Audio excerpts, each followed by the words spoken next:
What's the #1 rookie mistake I make when I lose money at fantasy football? I would say drafting with passion, going after players of your favorite team. That could be an issue. Not knowing the league.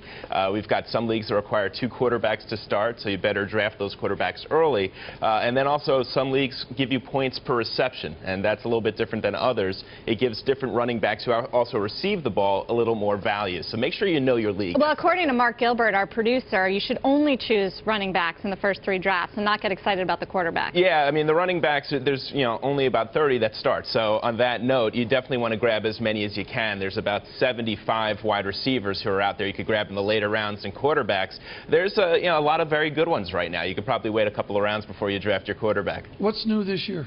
I think the big difference this year is that there's a little more parity and a little bit more of the unknown. You've seen so many new names come in. Last year, Colin Kaepernick, if I would have mentioned to you his name coming into the draft, you definitely wouldn't have touched it. Bill Gross knew who he was. Why the jump for him? Well, he's now a starter, #1. #2, he broke out last year, led his team to the Super Bowl. It was a huge deal. You now have the starter in San Francisco with the Kansas City Chiefs. So that's a big story. And Kaepernick is one of those guys who, maybe you don't have to draft your Tom Brady so early or a Peyton Manning so early. You could wait maybe a couple of rounds, 4th round, and grab a Kaepernick out there. Another surprise pick from you, Antonio Brown. Yeah, Antonio Brown. This is a player for the Steelers who's kind of been quiet the last couple of years. But Mike Wallace, their star wide receiver, is now in Miami enjoying a little bit better weather there. And so because of that, more opportunity. Brown was only targeted 13% in the red zone last year. He should get some more opportunities to score this season. If I have a group doing this, I want to reset. Do people reset every week? Do they reset once a season? How do you reset your team after you've messed it up like I have every time?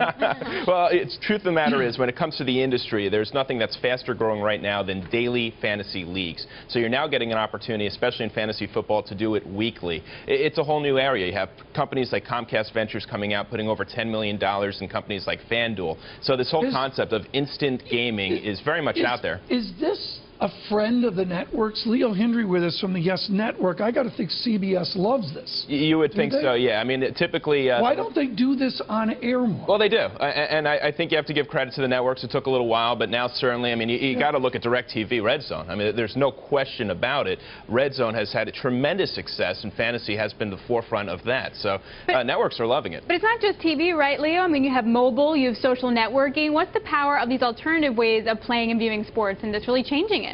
Alex, and I just love this conversation for 2 reasons. One, as an employer, can you imagine the unproductivity that goes on during the day? Yeah. Like March Madness. Oh, my God.